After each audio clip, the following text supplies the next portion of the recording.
I never thought I would be battling my own father for my own home. Yet here we were. To put things in perspective, I am 32 years old, and I purchased my first house last year.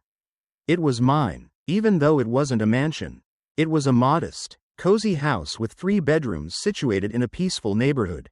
I had spent years saving every dime, giving up many weekends, and avoiding any wasteful spending in order to make it happen. My 35-year-old older sister, Sarah, received everything with minimal effort. My parents have always given her preference, which is no secret, but I never imagined it would go to this point. My dad called a few weeks ago to ask if he could come over. I didn't give it much thought, but when he finally arrived, I was shocked to see Sarah alongside him.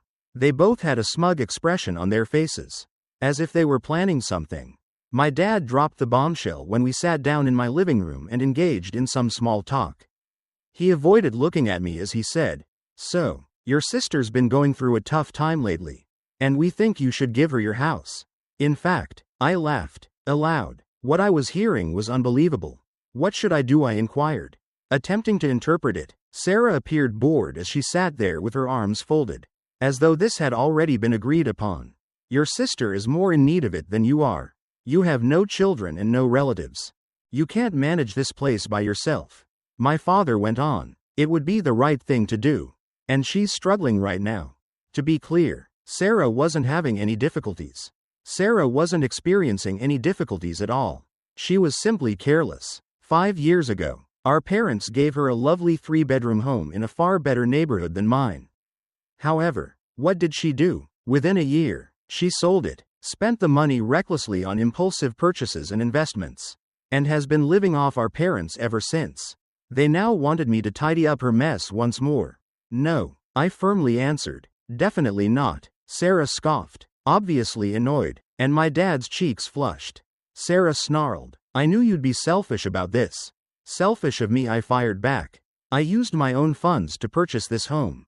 I didn't receive a house for free and then discard it." "Be mindful of your tone," my father cautioned. "She is your sister. You are obligated to assist her."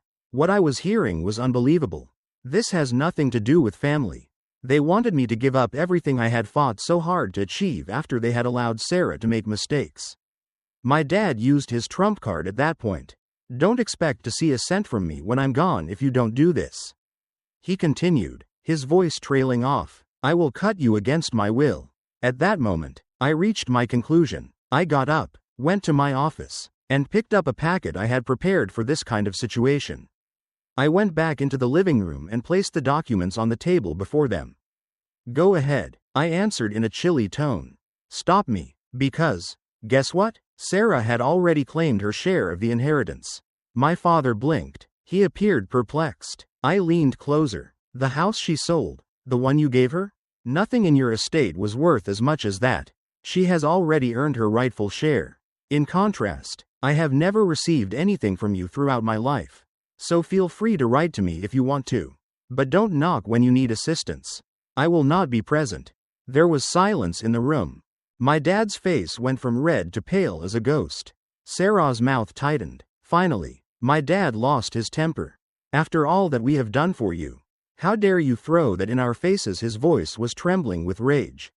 I couldn't resist laughing bitterly. "What have you done for me?" "It's rich," I remarked. "From my perspective, the only thing you have ever done is exceed expectations for Sarah, expecting me to handle it on my own." Finally breaking the startled stillness, Sarah virtually yelled as she banged her hands on the table. "That home was a present," she shouted. "The value of family support is incalculable." I shook my head, not believing it. "Yes, but it seems like you can assign a value to mine. And it's precisely one house." Dad spoke in a low, menacing tone while pointing a finger at me. "You're an unappreciative brat. Instead of helping your own sister, you would prefer to see her homeless." To clarify, Sarah was not homeless. Since she spent all of the money from selling her house, she had been staying at our parents' guest house for free. She had no responsibilities, no bills, and no rent to pay. Since Sarah didn't want to grow up, they wanted to take everything away from me, even though I had worked really hard to earn it. "You know what?" I interrupted him and said. "This discussion is ended. Go ahead and cut me off from your will over this. I'm not handing her my house." You don't need to give me anything. I got up and went to the front door, opening it. Now, leave my house. I believed that the worst was behind me after speaking with Dad and Emily. I honestly thought they would get over their outburst and move on. How foolish I was. Things took a drastic turn a few days later that I never anticipated. My realtor gave me a call first. Something wasn't right because of the strain in her voice. She said, "Hey, I just received a strange question regarding your property. A person posing as your father inquired as to whether the title is in your name or if the family still owns it." Family-owned business? What on earth was she discussing? I almost dropped my phone. That alone was enough to make my stomach churn. Why, of all people, was my father inquiring about my home? What was his interest in it? I had to phone my lawyer to find out what was going on at that moment. According to him, it sounded like Dad was trying to find a method to deny me possession. I tried to ignore it, but my security cameras caught something more serious. I received the notification that there was motion at the front door while I was at work. My stomach sank with my heart. I pulled up the video and saw Dad and Emily standing with a locksmith on my front porch. My eyes were unbelievable. In an attempt to remain composed, I instantly turned on my camera's microphones. "May I assist you?" I inquired. My dad didn't even flinch as the locksmith virtually jumped out of his skin. He said nonchalantly, as if he didn't care about the law, "We're just checking something." "What precisely am I checking?" I made a demand. After a brief pause, the locksmith murmured, "They claimed to be the proprietors. They said they wanted the locks replaced because they had misplaced their keys." My blood froze. I responded in a harsh voice, "You don't live here, and you definitely don't own this house." The locksmith quickly retreated and apologized after discovering he had been tricked. However, Dad, he was not going to back down. His face flushed as he spat. "You have no right to treat me in this manner. This is how you pay me back for raising you and providing for you." I laughed bitterly, my stomach turning at the bluster of his remarks. "By preventing you from engaging in deception," I fired back. Emily, who had been watching with a disinterested look, eventually responded. She rolled her eyes and yelled, "Dad, let's just call the cops." As though I were the one acting irrationally. "Oh, of course," I laughed. "Go ahead and give them a call. Check to see if they concur. See if they'll just let you into my house as if it were still family property," I said in a sarcastic tone. Dad was uncertain about what to do next, and his face froze as his hand hung in midair. However, Emily was growing increasingly irate, with her arms crossed in that arrogant manner she always displayed when she knew she was at fault. She hissed, "You can't prove this house wasn't meant for me." "Oh, really?" As I pulled out my phone, I said, "Oh, really?" I clicked on my bank's emails, which displayed the wire transfer for the down payment. The mortgage contract was also displayed. My name was on the deed. I took out a loan, signed the deed, and paid the down payment. According to the paperwork. "Not you." "No, Dad, me." Emily's eyes widened in surprise as her mouth closed. But Dad didn't appear to be prepared to give up. "You believe you can simply stop me?" he snarled in a menacingly low voice. "I am your dad. I have a right to some assistance from my children." With steely resolve in my voice, I shook my head. "When you attempted to steal my house, you lost that entitlement." At that moment, I realized the situation had escalated beyond control. The problem was no longer limited to my house. It went beyond the actual property. It has to do with my father's total power over me throughout my life. I constantly felt helpless and inferior to Emily. I had finished it. I refused to let him continue to walk all over me. I repeated, calmly but very seriously, "Let's call the cops. But when they learn that you attempted to break into my house, we'll see how they react." Dad paused. He appeared to be considering his choices. He looked at his car, perhaps considering leaving or taking things a step further. But Emily was more obstinate than ever. "You don't understand," she yelled. "This house was always part of Dad's plan for me. I got it from him. I own it." I stepped forward, my patience ebbing. "You did not inherit this house. Yes, you sold it for money. But Dad gifted it to you. You spent all of it on unnecessary items. Since then, all you've done is rely on your parents." I shook my head in shock. "I am the only person here with any rights. You cannot take away this house, it belongs to me." I could feel the tension in the air rising as soon as I uttered it. Emily didn't argue back, but her eyes darkened with frustration. But Dad took hold of her arm and dragged her away. His face flushed with shame. He whispered under his breath, "We're done here. You're going to regret this." I didn't speak again. I simply watched as they bounded off down the driveway. For a minute, I stood there trying to take in what had just transpired. For the first time, I felt like I was in charge of my own life, which was a weird combination of dread and happiness. I looked at the locksmith. He continued to stand there seeming uncomfortable. I moved closer and said, "We need to talk. I need to know why you came within 5 seconds of breaking into my house." The locksmith gave me a tense look. "Look, dude, I had no idea. They informed me that they had misplaced the keys to their home. It occurs frequently." "Really?" I fired back. "You didn't consider requesting identification? Before drilling into my door? You didn't think to check who owned it?" Rubbing the back of his neck, he let out a sigh. "All right, I understand. I ought to have looked first." I yelled. "Damn right, you should have," as my temper flared once more. "You have no idea what might have happened if I hadn't caught you." He said, "I haven't started working yet."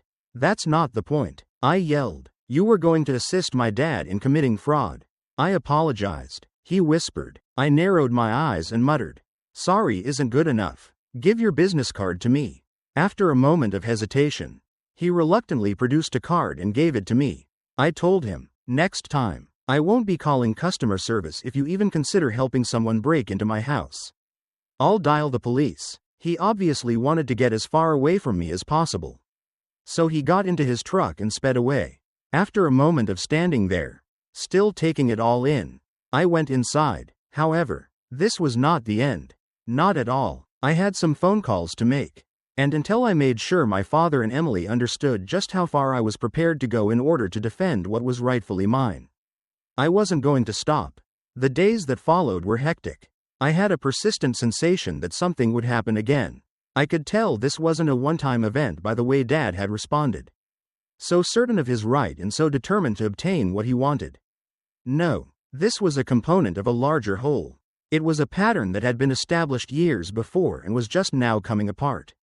The following day, I collected evidence. I meticulously reviewed my camera footage, captured images of my front door lock, and ensured that I had recorded everything. I wasn't going to allow anyone, especially my family, to take advantage of me. I then gave my lawyer a call. When I described the circumstances, I could hear the worry in his voice. "You must exercise caution," he said. "This might get out of hand. In addition to accusing you of something else, such as attempting to evict him from the family home, your father may attempt to make a claim on the residence. You must always be ready for anything." Fantastic. It was exactly what I needed. I had trouble sleeping that night. I couldn't stop mentally reliving the confrontation. The way my father had gazed at me, as if I had been mistreated. He appeared to be the victim. I was enraged. The ease with which Emily had complied, however, troubled me even more. The fact that she was assisting her father in stealing from me had not bothered her. The fact that I had put in a lot of effort to obtain that house had not bothered her. She had just been interested in the ride. By the next morning, I had made my decision. I refused to wait for them to try something different. I was determined to outsmart them. I contacted a trustworthy real estate agent. I requested that she check the title history of the property to make sure everything was in line. I didn't want to overlook any weaknesses that might be exploited against me. I got another call, this time from Emily, as I was waiting for her to respond. Despite the sweetness of her speech, I could see she had a plan. She said, "Hey, I wanted to apologize, but it was obvious that she wasn't truly sorry. I didn't want to get involved in all that mess. And Dad has been upset, you know. I just wanted to make things clear." I didn't believe it. This was especially true given all the things she had done and said. "Really? You want to apologize for trying to break into my house with Dad?" I was unable to control my resentment. She laughed uncomfortably and remarked, "Well, not break in, per se, just verify the locks." I had no intention of it getting that far. "Yes, it did, indeed. You're fortunate that I refrained from calling the police." "All right," she answered hastily. "Look, I'm not attempting to exacerbate this. I simply believe that we should all have a conversation. Simply make the air clear. You can't remain angry indefinitely. My blood pressure started to rise. This woman's boldness is truly admirable. I'm not going to stay angry. I am remaining intelligent. I refuse to play your little, let's talk it out, ploy. The person on the other end of the line paused. Her breathing and changing tone were audible to me. You're acting irrationally. I retorted, no, I'm being realistic. This house is not yours to possess. It is mine, and it will remain such. She seemed somewhat irritated as she scoffed. You genuinely believe that you have the exclusive right to it? I firmly stated, that's exactly what I think. And I'll be prepared if you try anything else. Emily, don't try to test me. She remained silent for a while, confirming my understanding of what I had said. With a defeated tone, she said, all right, we're finished. Don't say I didn't try. Though, before she could continue, I hung up. Her apologies didn't mean anything to me. Whether or not she believed she had a claim to the house didn't matter to me. I was concerned about safeguarding my future. I refused to let my sister or father destroy all that I had fought for. The real estate agent called me a few hours later. After doing some research, she had some unfavorable news. With a comforting tone, she stated, I've checked the property title, and there's no indication of anyone else claiming it. However, I did discover something odd. My heart fell. What are you saying? A few weeks ago, your father had a lawyer inquire about the property. Although it wasn't official, I would advise you to investigate deeper. If he has legal representation, you may wish to consider taking legal action. Stunned, I sat there. Hearing it aloud made it seem even more genuine. Even though I knew it was coming. Taking me to court was something my father was serious about. I immediately rushed to my lawyer after hanging up. It's good that you're taking this seriously, he replied after reviewing all I had. Letting them surprise you is the last thing you want. I gave a nod. I understand. I will no longer allow them to exploit me. I made sure to cover everything for the next few days. I phoned my bank, my mortgage company, my insurance company, and everybody else I could think of. It was my responsibility to ensure that the system was flawless. In the event that my father chose to exacerbate the situation, I also needed to put legal paperwork in place to protect myself. However, I didn't anticipate receiving a call out of the blue. It came from Dad. Look, son, he said in a remarkably composed tone. I'd like to speak. Regarding the house, I want to put things right since I know I could have gone too far. I'd rather not fight you. I had no faith in it. He could not possibly have changed his mind. Nevertheless, my curiosity overcame me. I'm listening, I responded warily, attempting to maintain my composure. I simply believe that I may not have handled things well. We can discuss this when I come over.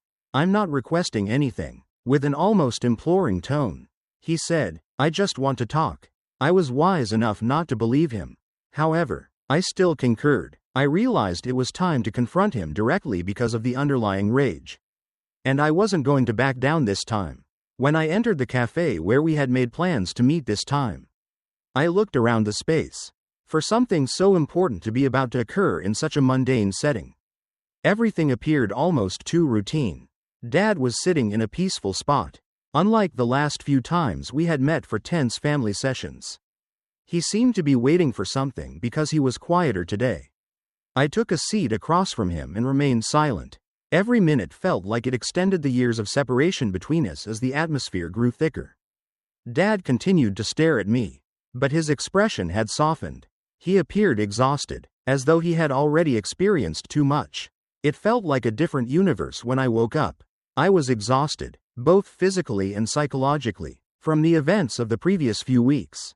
However, I was unable to get rid of a persistent sense that something was going to alter once more. Either positively or negatively. I noticed the faint light coming in through the window as soon as I got out of bed. The peaceful morning preceded the approaching storm. Outside, I could hear birds chirping, but the weight in my chest muted their noises, making them seem far away. Since our last meeting, I had not heard from anyone, and the quiet was nearly deafening. Had I made the correct decision? If I had made a different decision, would the outcome have been different? I approached the mirror and gazed at my image. The figure peering back at me was hardly someone I recognized. There were wrinkles behind my eyes and a slight flush to my complexion. But there was also a change that indicated I had matured in ways I wasn't totally conscious of. By confronting my anxieties and learning to accept the decisions I had made. I had accepted the harsh truth that not everything had a tidy, happy conclusion and that the world was not always fair. However, my narrative didn't finish there either. Hoping for a glimpse of life from the outside world, I picked up my phone from the nightstand. As I opened the screen, my heart raced. A message was present. I only had one, but it was enough to make my throat tighten. It came from an unidentified phone number. Are you ready for what's next? I had a brief spike of adrenaline. What's next? I typed, my hands shaking a little. It was nearly instantaneous. You'll know soon. Stay tuned. That was it. There was nothing further to add. No justification. It's just a hint of what's to come. I pondered over the message for an extended period. I had been running away from the unknown to avoid the chaos for so long. But maybe I should give up. Perhaps this was the last chapter. The one that would finally define who I was. I got to my feet and gazed at the phone I was holding. I had to make a choice. I had two options. I could choose to ignore it and let the message fade into obscurity. Or I could decide to confront whatever came next. It's time to come out of hiding. I took a deep breath, set my phone down, and moved toward the door. The entire world was in anticipation, and I was prepared to encounter it for the first time in a long time.